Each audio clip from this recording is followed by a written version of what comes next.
अस्सलाम वालेकुम। अच्छा जी। अच्छा, हमारा आज का टॉपिक है एनपी पीएनपी वगैरह प्रॉब्लम्स का बेसिक इंट्रोडक्शन के। पी क्या होता है, एनपी क्या होता है, एनपी कंप्लीट क्या होता है, ये चीज़ों का इंट्रोडक्शन। अच्छा, ये इन चीज़ों का इंट्रोडक्शन की जो थियरी है इसको ज़रा सही से सीरियस लेके समझ लो। पास पेपर्स वगैरह में आए हुए हैं तो इसका ख्याल रखना चाहिए। सही है। फिर हमारा आता है कि इसके अंदर हमारा एक और चीज़ होगी अप्रॉक्सीमेशन एल्गोरिदम्स, क्योंकि कुछ पॉब्लम्स होती हैं उनको पॉलिनोमियल टाइम में करा ही नहीं जा सकता। तो हम लोग कहते हैं कि ऑप्टिमल सोल्यूशन की जगह कोई नियर ऑप्टिमल सोल्यूशन की तरफ चले जाएं, और वो नियर ऑप्टिमल सोल्यूशन यूज़ करने का हम लोग का काम होता है। अब हम लोग का अच्छा खासा उसके अंदर प्रूफ्स आते हैं, क्योंकि तुम्हारे अप्रॉक्सीमेशन एल्गोरिदम कुछ अमाउंट करीब होंगे ना तुम्हारे ऑप्टिमल सोल्यूशन के। जैसे कि जो सोल्यूशन है वो 2 times the size of optimal solution है, या 2 टाइम्स वर्स है, ये वाली चीज़ें होती हैं। अब इनके प्रूफ्स भी होते हैं, इन अप्रॉक्सीमेशन एल्गोरिदम्स के प्रूफ्स भी होते हैं, और ये प्रूफ्स करने ज़्यादा ज़रूरी इसलिए हैं क्योंकि ये प्रूफ्स पास पेपर्स वगैरह में आ चुके हैं। क्योंकि ये प्रूफ्स वगैरह पास पेपर में आ चुके हैं। जैसे 2022 का ही पेपर है जिसके अंदर यहाँ पे वो आया हुआ है कि प्रूफ करें कि greedy algorithm find the solution with at most के इन एन सेट्स। ये प्रूफ्स वगैरह दिए हुए हैं उन्होंने हमें। सही है। यहाँ पे इन्होंने approximation greedy set cover algorithm दिया है।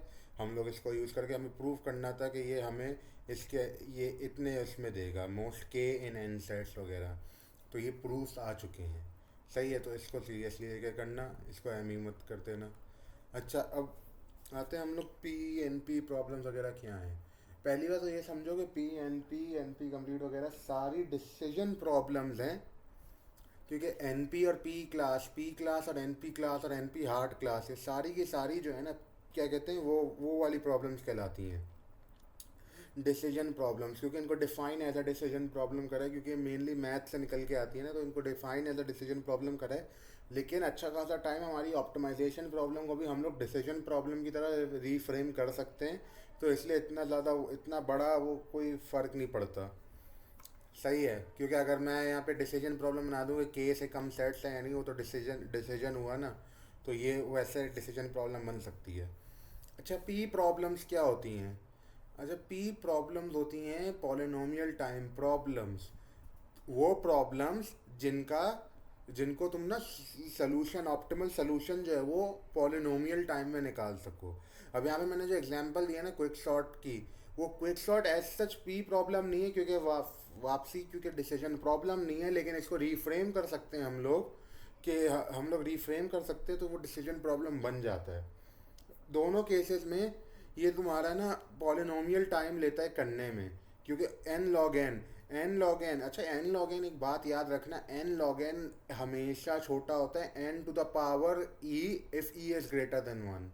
सही है। ये वाली बात याद रखना, N log N polynomial time है, क्योंकि N log N is less than N to the power E, मतलब और ई की क्या वैल्यू, वन से बड़ी हो तो। सही है।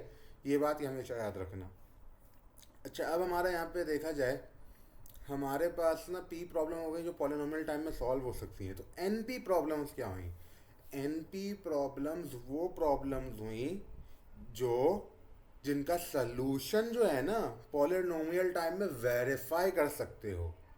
जैसे कि अगर मैं तुम्हें क्विक सॉर्ट करके एक वो एरे दे दूं, एक सॉर्टेड एरे दे दूं, और तुमसे बोलूं कि तुम मुझे बताओ कि ये एरे सॉर्टेड है या नहीं, तो वो जो है उसका जो सलूशन है ना, क्विक सॉर्ट करने के बाद जो आया आंसर, उसका जो वो क्विक सॉर्ट करने के बाद जो एरे आई, उसको वेरीफाई करने के लिए कि वो सलूशन सही है या नहीं, तुम पॉलिनोमियल टाइम में कर सकते हो ना, ओ ऑफ एन टाइम्स में कर लोगे।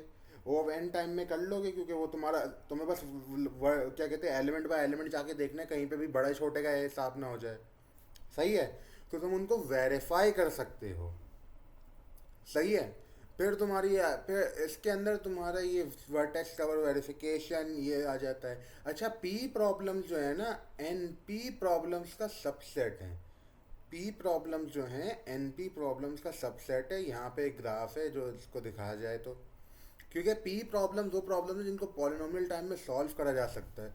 तो जिसका इसका तो ये मतलब भी हुआ ना कि अगर उनको पॉलिनोमियल टाइम में सॉल्व कर सकते हो, तो तुम उसको पॉलिनोमियल टाइम में वेरीफाई भी कर सकते हो उसके सोल्यूशन को। सही है। तो ये एन पी प्रॉब्लम्स ऐसे आती हैं। अच्छा, ऐसे ग्राफ है सही, यहाँ ये सही है ग्राफ। अच्छा, फिर तुम्हारा ये एनपी प्रॉब्लम ये आ गई। अब फिर आता है एनपी हार्ड। एनपी हार्ड वो प्रॉब्लम्स होती हैं कि तुम्हारी ना, इनकी बेसिकली डिफाइंड ऐसे हैं कि at least as difficult as the hardest problems in NP. ये एक्चुअल डेफिनेशन इसकी है, problems that are at least as difficult as the hardest problems in NP. सही है, एनपी क्लास के अंदर की हार्डेस्ट प्रॉब्लम है उतना जितना ये डिफिकल्ट होगा। सही है। अब ये डिफ़िकल्टी जो कहते हैं ना, at least as difficulty in the sense वो नहीं है कि सोल्यूशन वो ज़्यादा डिफ़िकल्ट है या वो है। इन अ सेंस मैपिंग कैसे कर सकते हो, क्योंकि अगर तुम्हारी कोई प्रॉब्लम ज़्यादा मुश्किल होती है ना, तो तुम किसी आसान प्रॉब्लम को उस मुश्किल प्रॉब्लम के रेफरेंस में फ्रेम कर सकते हो ना। तो वो तुम्हारा इस वजह से कहलाता है कि एटलीस्ट एज हार्ड। अब देखो, तुमसे बोला गया, इसकी मैंने यहाँ पे मोर प्रैक्टिकल डेफिनेशन लिखी है। Problem is NP hard if we can map all other problems in the NP class to it in polynomial time. अगर मैं कोई पॉलिनोमियल टाइम ट्रांसफॉर्मेशन कर दूं तुम्हारी किसी प्रॉब्लम की, जो जो इस एनपी हार्ड प्रॉब्लम बन जाए, मतलब अगर मैं तुम्हें ग्राफ दूं और ग्राफ की कोई प्रॉब्लम दे दूं, सही है, जो कि एनपी के, जो कि मैं कहता हूँ कि एनपी हार्ड है, फिर मैं तुम्हें एक दूसरी प्रॉब्लम का ग्राफ दूं, तो अगर मैं वो दूसरी प्रॉब्लम का जो ग्राफ है ना, उसको अगर मैं कन्वर्ट कर दूं, ट्रांसफॉर्म कर दूं उसके इनपुट्स वगैरह को, कि वो तुम्हारी एनपी हार्ड, मेरी जो मैंने जो प्रॉब्लम क्लेम करी कि एनपी हार्ड है, तो वो कन्वर्ट हो सकता है, वो भी पॉलिनोमियल टाइम में कन्वर्जन करना। अगर वो हो सकता है ना सारी एनपी प्रॉब्लम्स के लिए, तो वो तुम्हारा वो वाली प्रॉब्लम तुम्हारी एनपी हार्ड हो जाएगी। सही है, ये वाली। अब यहाँ पे लिखा होगी H is NP hard if every single problem L in NP can be reduce to H in polynomial time. अगर तुम एच को क्या कहते हैं, एक H N P hard problem है, अगर तुम क्लेम कर रहे हो कि एच एन पी हार्ड है, तो तुम्हारे ये क्लेम को ट्रू होने के लिए तुम्हारी जितनी भी प्रॉब्लम है एन पी के अंदर, वो सारी की सारी प्रॉब्लम्स को अगर मैं कन्वर्ट कर सकता हूँ एज के अंदर, वो भी पॉलिनोमियल टाइम में, तो वो एनपी हार्ड प्रॉब्लम है। ये डेफिनेशन, ये वेरिफिकेशन याद रखना। तुम्हें कभी भी प्रॉब्लम डिस्क्राइब करके दे सकते हैं या तुम्हें उससे प्रॉब्लम को पूछ सकते हैं, तो डिफरेंस पता होना चाहिए। सही है, फिर आता है हमारा। अच्छा, यहाँ पे इन्होंने एक और बात बोली है, यहाँ पे एक और बात मैंने लिखी है कि सारी एनपी हार्ड प्रॉब्लम्स एनपी नहीं होती। इसका क्या मतलब है? तुमने यहाँ पे देखा ना कि पी प्रॉब्लम्स एनपी का सबसेट है, एनपी हार्ड प्रॉब्लम्स एनपी का सबसेट नहीं है। एनपी हार्ड प्रॉब्लम्स अलग है, एनपी प्रॉब्लम्स अलग है। अब ये ऐसा क्यों है? देखो, एनपी हार्ड ना वो प्रॉब्लम्स भी इंक्लूड करता है जिनका सोल्यूशन ही तुम पॉलिनोमियल टाइम में वेरीफाई नहीं कर सकते। सही है। जैसे कि तुम्हारा किसी का सोल्यूशन, जैसे वर्टेक्स, तुमने वर्टेक्स कवर है, वर्टेक्स कवर को तुमने वो सॉल्व कर दिया और तुमने कुछ दिया, तो अगर तुम उसका उसका जो सोल्यूशन निकला, तुम चेक करने जाओगे ना कि वो वर्टेक्स कवर है या नहीं। अगर मैंने तुम्हें वर्टेक्स कवर दे दिया कि ये वर्टेक्स कवर निकला, अगर उसका सोल्यूशन चेक करने जाओगे ना, तो वो तुम पॉलिनोमियल टाइम में चेक कर सकते हो। वो क्विक सॉर्ट वाली एग्जांपल देख लो। अगर तुम वो इसका क्विक सॉर्ट करने के बाद तुम्हें मैं एरे दे दूं जो उसने दिया है, क्विक सॉर्ट करने के बाद अगर मैं उसका सोल्यूशन वेरीफाई करने जाऊं, तो वो पॉलिनोमियल टाइम में वेरीफाई हो सकता है, ओ ऑफ एन टाइम में वेरीफाई हो सकता है। लेकिन एनपी हार्ट के अंदर ना, ये वो वाली प्रॉब्लम्स भी होती हैं जिनको पॉलिनोमियल टाइम में वेरीफाई कर सकते हो, और वो प्रॉब्लम्स भी होती हैं जिनको तुम वेरीफाई भी पॉलिनोमियल टाइम में नहीं कर सकते। तो सॉल्व करना तो और दूर की बात है। सही है, ये वाली बात बस याद रखना। अब यहाँ पे हमारा एनपी कम, अच्छा यहाँ पे मैं इसकी एग्जांपल भी दिखा देता हूँ। यहाँ पे देख सकते हो एनपी हार्ट का सेट हो रहा, एनपी का सेट ये रहा, जिधर पी ये हो गया। सही है। यहाँ पे हार्ड है, हार्ड वगैरह की बात को ना लिटरली मत लेना। हार्ड एक डिफरेंट डेफिनेशन से निकलता है, क्योंकि ये मैथमेटिक्स का टॉपिक है मेनली। लेकिन ये पास पेपर वगैरह में थोड़े बहुत सवाल पूछे गए हैं ना थियरी के, पाँच क्या कहते हैं 8-10 वेटेज के ऐसे ही। तो ये वाली चीज़ों को याद रखना। अच्छा, फिर हमारी आती है एक और प्रॉब्लम क्लास, वो है एनपी कंप्लीट। एनपी कंप्लीट वो hardest problems belonging to the NP class. Basically अब हार्ड, ये तुम्हारी वो प्रॉब्लम है जो एनपी के अंदर है, मतलब ये जो तुम्हारा एनपी का सेट है इसके अंदर है, और तुम्हारे क्या कहते हैं एनपी हार्ड भी है। वो बेसिकली तुम्हारे एनपी हार्ड भी हो प्रॉब्लम और एनपी भी हो, क्योंकि मैंने अभी बोला ना एनपी हार्ड, वो एनपी हार्ड के अंदर वो प्रॉब्लम्स भी आती हैं जो कि एनपी के अंदर नहीं होती, क्योंकि उनका सोल्यूशन ही वेरीफाई नहीं हो सकता। एनपी कंप्लीट वो प्रॉब्लम्स हैं जिनका सोल्यूशन पॉलिनोमियल टाइम में वेरीफाई हो सकता है, सही है। वो एनपी हार्ड प्रॉब्लम्स जिनका सोल्यूशन पॉलिनोमियल टाइम में वेरीफाई हो सकता है, मतलब कि एनपी के अंदर भी हो, एनपी हार्ड के अंदर भी हो। और यहाँ पे देख भी सकते हो एनपी हार्ड का सेट ये रहा, एनपी का सेट ये रहा, इनकी जो इंटरसेक्शन है वो एनपी कंप्लीट प्रॉब्लम्स कहलाती हैं, सही है। अच्छा, अब हमारे पास आती है अप्रोक्सीमेशन एल्गोरिदम। हमारे कुछ एनपी हार्ड प्रॉब्लम्स जो हैं, जैसे vertex cover problem, travelling salesman problem, set cover problem, ये सारी जो प्रॉब्लम्स है ना, ये तुम्हारी एनपी हार्ड प्रॉब्लम्स हैं। इनका डिसीजन वर्जन जो होता है, जो कि तुम्हारा कहता है कि ये के तुम्हें बस एल्गोरिदम से निकालना है कि इसके अंदर के का जो सेट है वो के हम कैसे वर्टेक्स कवर के अंदर के सेट्स तुम्हारे का वर्टेक्स कवर है या नहीं, ये तुम्हारी डिसीजन इसको एनपी कंप्लीट प्रॉब्लम बनाता है। लेकिन जनरली जब इनको ऑप्टिमाइज करना हो ना, जिनका अप्रोक्सीमेशन एल्गोरिदम दिखाऊंगा, वो एनपी हार्ड प्रॉब्लम्स का अप्रोक्सीमेशन एल्गोरिदम है, एनपी कंप्लीट प्रॉब्लम्स का नहीं है। लेकिन वही बात है ना, डिफरेंस इतना ज़्यादा नहीं रहता क्योंकि तुम उनको कन्वर्ट कर सकते हो एनपी क्लास के अंदर लाने के लिए। अच्छा, अब अप्रोक्सीमेशन एल्गोरिदम हमारा असल में देखो, कुछ प्रॉब्लम्स को ना तुम सॉल्व नहीं कर सकते। वही सिंपल सी बात समझो, जैसे तुम्हारा वर्टेक्स कवर है, ट्रैवलिंग सेल्समैन के अंदर मोस्ट ऑप्टिमल सोल्यूशन निकालने के लिए तुम्हारा एक्सपोनेंशियल भी इतना हाई लेवल एक्सपोनेंशियल है कि फॉर प्रैक्टिकल पर्पस अगर तुम्हारी 10 से ज़्यादा वर्टेक्स का ग्राफ हो गया ना, 10 वर्टेक्स का भी ग्राफ हो गया, फिर तो तुम्हारा वो गया, फिर तुम्हारा हो ही नहीं सकता वो टाइम में सॉल्व। तुम सदियां लगा दोगे लेकिन उसको सॉल्व नहीं कर पाओगे सही ऑप्टिमल सोल्यूशन के लिए, सही है। तो तुम्हारे लिए बेहतर क्या होता है कि तुमने एक अप्रोक्सीमेशन एल्गोरिदम लगाओ, क्योंकि एक सिंपल सी बात यही है कि अगर तुम्हें इतना टाइम लग जाएगा सिर्फ एक ऑप्टिमल ये निकालने के लिए, क्या ये ऑप्टिमल सोल्यूशन ये रहा, लेकिन अगर तो इतना टाइम ताकि तुम बचा सको थोड़ी बहुत रिसोर्सेज, वही वाली बात हो गई ना, तुमने कुछ छोटा सा बचाने के लिए तुमने फुल वो पैसे ज़ाया कर दिए, वही ना, वो वाली बात हो जाएगी। क्या कहते हैं, क्या तुमने, क्या एग्जांपल होगी इसकी, अ, बस ये समझो कि पैसे वो बैंक के अंदर ना रखने पैसे होते थे कि बैंक लुट जाएगा, बैंक लुटने के चक्कर में तुमने वो करा नहीं, बैंक में नहीं डाले पैसे, तुमने पैसे घर पे रख दिए, लेकिन पैसे घर ही लुट गया, तो तुमने सारे ही पैसे घुमवा दिए। ये तो तुमने अपने आप को बचाने के लिए थोड़ा सा तुमने और काम कर दिया खराब। या फिर इसकी एक और अच्छी एग्जांपल क्या होगी, एक और अच्छी एग्जांपल तुम ये ले सकते हो कि सीट बेल्ट पहनने में लोग, पहले ही होता था, तुम लोगों को पता नहीं होगा, लेकिन सीट बेल्ट पहनते वक्त लोग का ये होता था कि सीट बेल्ट पहना तो गाड़ी अगर क्रैश हो गई तो आग लग जाएगी, आग लगने में निकलने में प्रॉब्लम हो जाएगी, तो ये होता था। तो तुमने एक अनलाइकली सिनारियो जिसमें तुम्हारा कुछ मैटर, ये इतना अनलाइकली सिनारियो है कि तुम सीट बेल्ट से करोगे कि तुमने सीट बेल्ट नहीं पहनी, क्रैश हुआ, तुम ही मर गए क्योंकि तुम तो बाहर ही निकल गए गाड़ी से। ये तो तुमने अपने आप को बचाने के चक्कर में अपने आप को और पैर पे कुल्हाड़ी मार दी। वही वाली बात है यहाँ पे कि अप्रोक्सीमेशन एल्गोरिदम तुम लगाते हो क्योंकि तुम्हें ऑप्टिमल सोल्यूशन हर दफ़ा नहीं चाहिए। तुम थोड़ी बहुत रिसोर्सेज वेस्ट कर सकते हो, तुम फालतू में इतना लंबा टाइम क्यों लगाओगे जो ज़्यादा रिसोर्स वेस्ट करेगा, इसके बजाय अप्रोक्सीमेशन कर दो। ऑप्टिमल नहीं चाहिए भाई, ऑप्टिमल को पावर में डालो, हमें नियर ऑप्टिमल दे दो, नियर ऑप्टिमल होगा हमारे लिए काम चल जाएगा बस, क्योंकि हमें इतना ऑप्टिमल की ज़रूरत नहीं है। अच्छा, अब इस ऑप्टिमल सोल्यूशन ये समझ आ गया ना, अब यहाँ पे अच्छा, अप्रोक्सीमेशन एल्गोरिदम को पॉलिनोमियल टाइम में काम करना, ये तो ऑब्वियस बात है, क्योंकि अगर तुम्हारा अप्रोक्सीमेशन एल्गोरिदम इन पॉलिनोमियल टाइम में काम नहीं कर रहा तो फिर फ़ायदा क्या है, वो फ़ायदा क्या हुआ, तुमने कुछ वो ऑप्टिमाइजेशन ही नहीं करी, तुमने तो फालतू में काम ऐसे ही कर दिया। वो वाला काम होता है ना कि बस लिंक्डइन पर डालना था तो कुछ भी कर दिया, वही वाला काम हो जाएगा। जै अब यहाँ पे देखो, अप्रोक्सीमेशन एल्गोरिदम में एक और चीज़ होती है, वो होता है अप्रोक्सीमेशन रेशियो। अब अप्रोक्सीमेशन रेशियो से क्या मतलब है, देखो मैंने अभी बोला कि ऑप्टिमल सोल्यूशन के नियर, अप्रोक्सीमेशन रेशियो बताता है कितना नियर है तुम्हारा वो सोल्यूशन ऑप्टिमल सोल्यूशन से।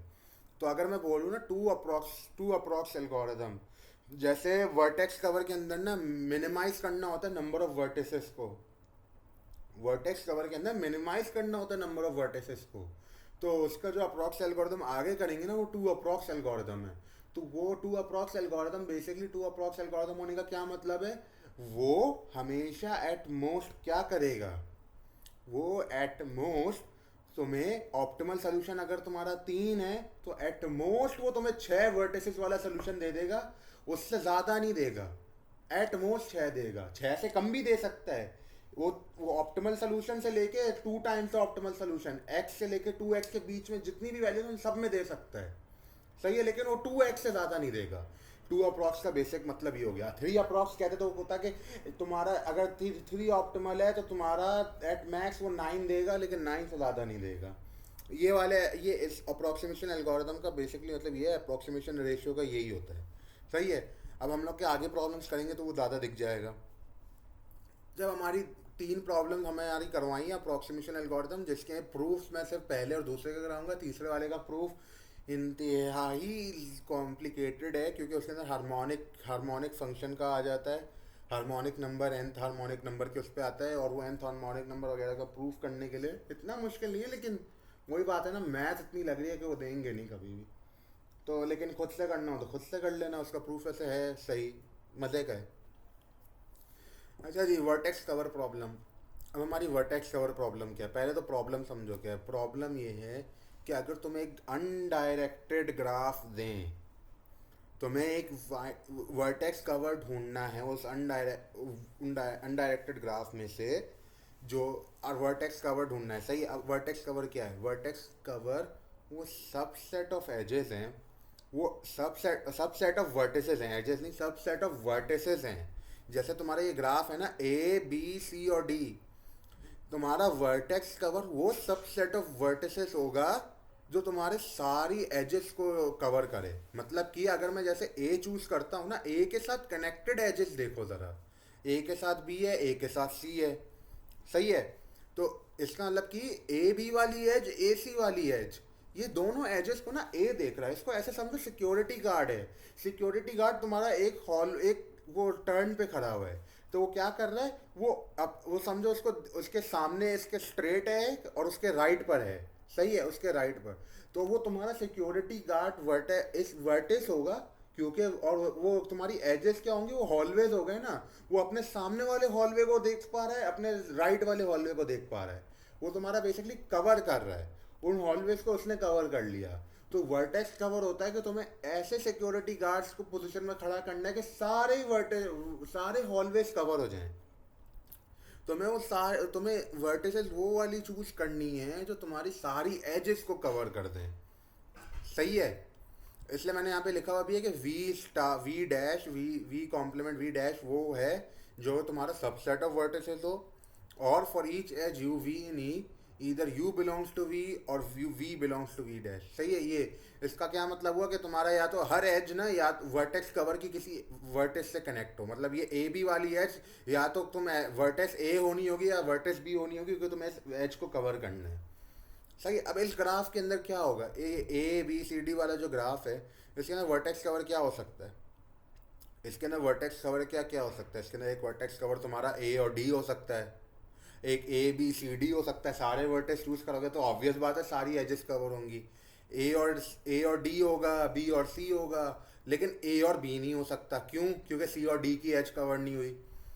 ए और सी नहीं हो सकता, वही वाली प्रॉब्लम तुम्हारी। लेकिन यहाँ पे देखो, सी और डी वर्टेक्स कवर नहीं हो सकते क्योंकि ए और बी की एज कवर नहीं होगी। ए और बी नहीं हो सकते क्योंकि सी और डी की एज कवर नहीं होगी, सही है।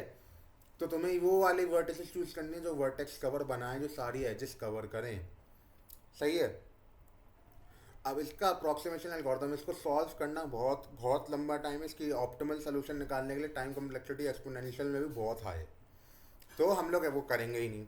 हम लोग क्या करेंगे, हम लोग ना एक अप्रॉक्सीमेशन एल्गोरिथम लगाएंगे, जो कि यहाँ पे approximation algorithm multiple types of approximation algorithm हो सकते हैं, तुम्हें कुछ भी दे सकते हैं। वो ये वाला अप्रॉक्सीमेशन एल्गोरिथम 2 अप्रॉक्स एल्गोरिथम है, लेकिन वो तुम्हारा कोई और एल्गोरिथम तुम्हारा 2 अप्रॉक्स की जगह 1 अप्रॉक्स हो, कुछ और हो। 1 अप्रॉक्स तो नहीं, मतलब 1 अप्रॉक्स तो ऑप्टिमल हो गया, 2 अप्रॉक्स, 3 अप्रॉक्स, 4 अप्रॉक्स, सब कुछ हो सकता है।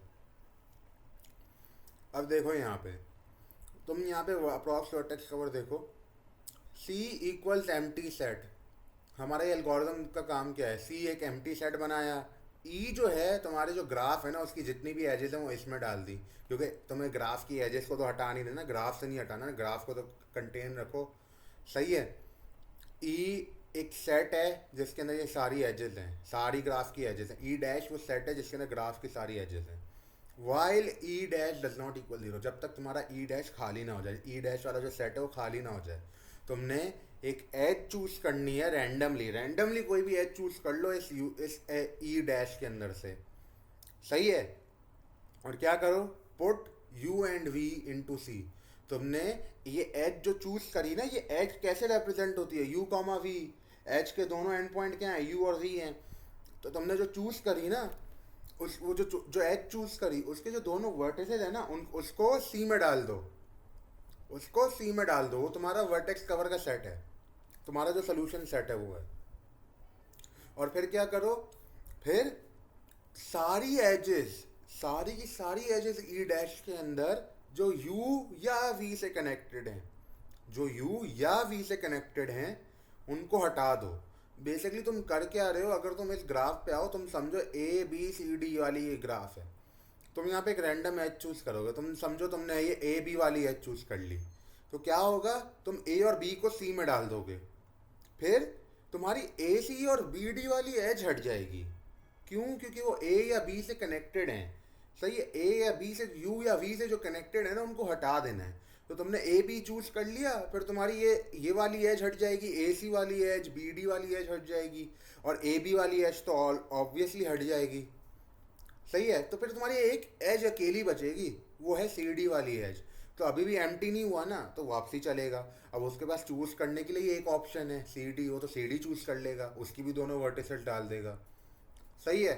तो वो तुम्हारा वो डाल देगा, फिर तुम्हारा जब एम्प्टी हो जाएगा ना, तो तुम्हारे सी के अंदर वर्टेक्स कवर है, वो तुम्हें रिटर्न मार देगा, सही है। अब ये तुम्हें ये देख के, अब यहाँ पे देखो, अगर मैंने जो ए बी वाली एज चूज करी पहले, उसकी वजह से क्या हुआ, वो कितने वर्टिसेस आएंगे वर्टेक्स कवर में, ए और बी आ गया, फिर एक और एज चूज करेगा सी डी भी डाल देगा, तो चार है, चार वर्टेक्स कवर बन गया। यहाँ पे तो फालतू हुआ, क्योंकि तो पूरी वर्टेक्स ही उठा ली उसने। लेकिन समझो अगर वो कोई और एज चूज करता, मतलब वो कोई और एज कोई भी चूज करता, उसका टू ही बनता, क्योंकि ए से डी डायरेक्ट एज कोई भी नहीं है। लेकिन कोई और ग्राफ में ए से डी की अगर डायरेक्ट एज होती, जैसे यहाँ पे, तो ए और डी वाली एज अगर चूज करता, तो ए डी से हो जाता सबका काम, सही है। ये वाला काम हो रहा होता है। अच्छा, अब ये एल्गोरिदम जो है ना, टू अप्रॉक्स एल्गोरिदम है, टू अप्रॉक्स एल्गोरिदम। अब टू अप्रॉक्स क्यों है, इसका तो मैं प्रूव कराते हैं, सही है। वैसे यहाँ पे पढ़ भी लो, the algorithm is the two approx algorithm, meaning when the minimum vertex cover has size S, this algorithm provides solution, this algorithm's provided solution would be at most size 2s। भाई ये एट मोस्ट बहुत ज़रूरी है। ये ज़रूरी नहीं है कि हमेशा तुम्हारा 2 टाइम्स ही आएगा, एट मोस्ट 2 टाइम्स आएगा। तुम्हारा 1.5 टाइम्स हो सकता है, 1.1 टाइम्स हो सकता है, वो तुम्हारा ऑप्टिमल भी दे सकता है गलती से, लेकिन वो तुम्हारा कभी भी वो नहीं देगा, क्या कहते हैं, 2 टाइम्स से ज़्यादा। अब इसका प्रूफ बहुत इंपॉर्टेंट है। अब इसका प्रूफ देखो, इसने बोला vertex cover star equal to optimal vertex cover. V C star जो है तुम्हारा ऑप्टिमल सोल्यूशन है, optimal vertex cover for the graph है, सही है। वी सी क्या है, तुम्हारा वो वर्टेक्स कवर जो ये एल्गोरिदम देगा, सही है। फिर मैचिंग एम। अच्छा, मैचिंग एम से क्या मुराद है, मैचिंग एम से मुराद ये है कि अगर तुम यहाँ पे ये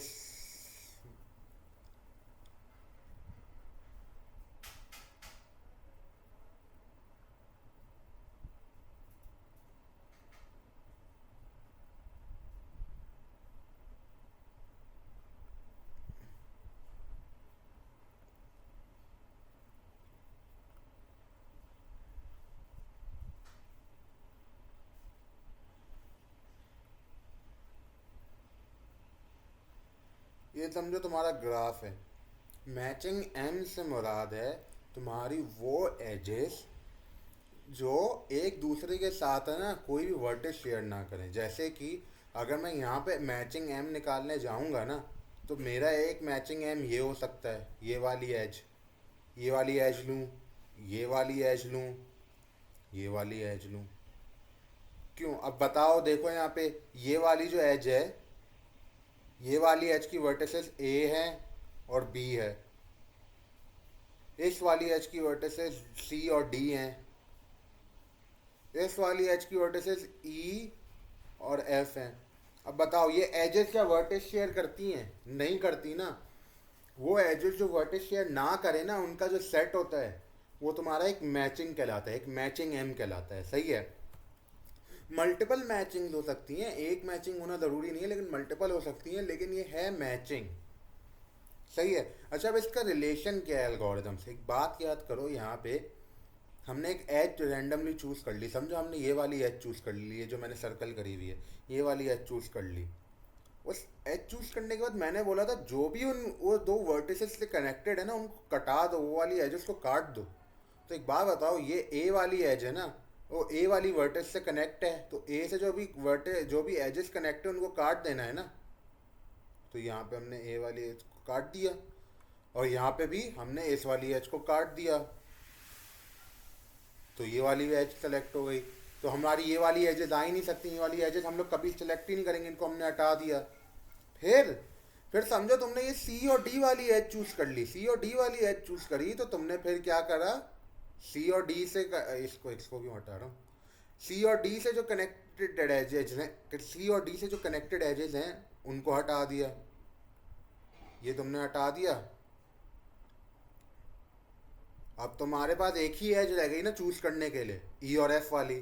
तो एक बात बताओ, तुम अगर एजेस ही वो चूज कर रहे, एजेस चूज करने के बाद जो एजेस कनेक्टेड हैं उस वर्टेस से उनको हटा रहे हो, तो एक तरीके से तुम एक मैचिंग सेट चूज कर रहे हो ना, एक सेट ऑफ एजेस चूज कर रहे हो जो कि एक मैचिंग बनाती हैं। तुम वो चूज कर रहे हो ना इसके अंदर। क्योंकि यहाँ पे तुम खुद देख लो, ये कोई भी वर्टेस शेयर नहीं करते। मैं कोई और फॉर्म में भी लेके जा सकता था। जैसे कि अगर समझो मैंने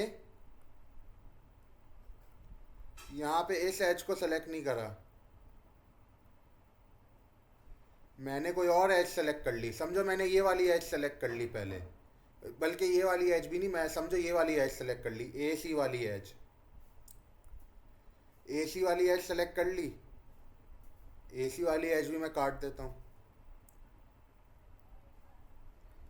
ए सी वाली एज नहीं काटनी, ए और सी से कनेक्टेड वाली एजेस, ए और सी से कनेक्टेड एजेस, तो मैं ये एजेस काट दूंगा।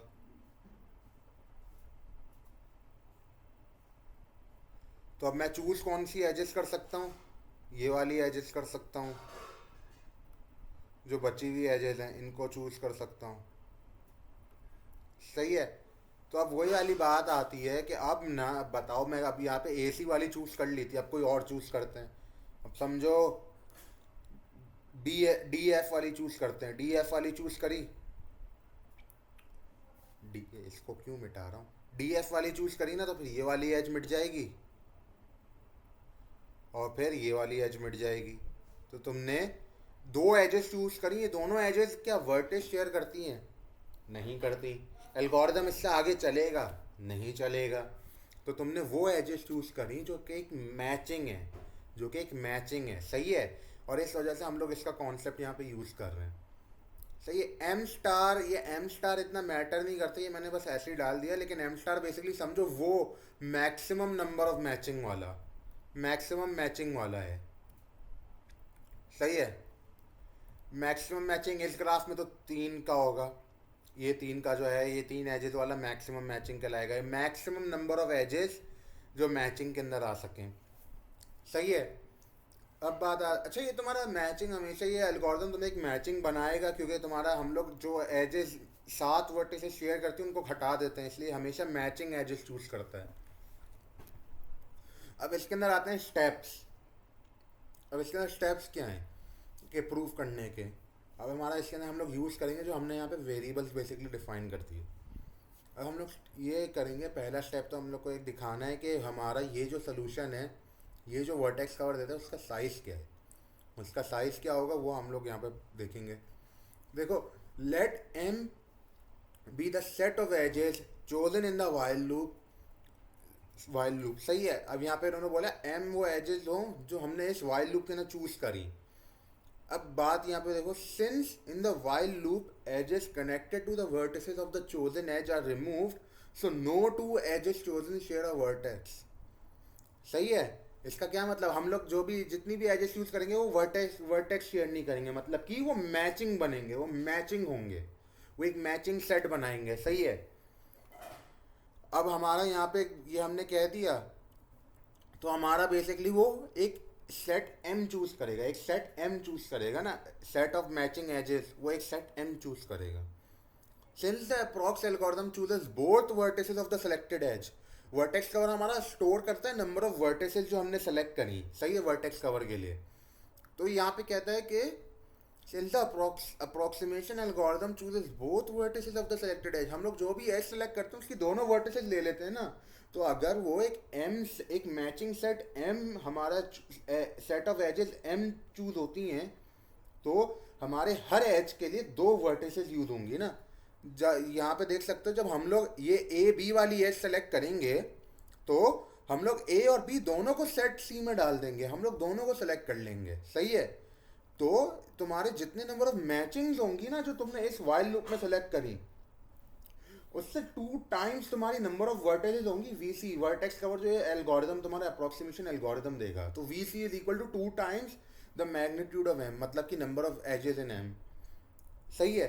अब तुम्हारा दूसरा step, let M be any matching है जी, ये ऊपर वाला एम नहीं है, ये कोई और एम है, ये समझो कोई भी रैंडम मैचिंग है, सही है, कोई भी रैंडम मैचिंग जो कि तुम्हारी इंक्लूड करता है एम स्टार को, जो कि तुम्हारे एम स्टार को इंक्लूड करता है।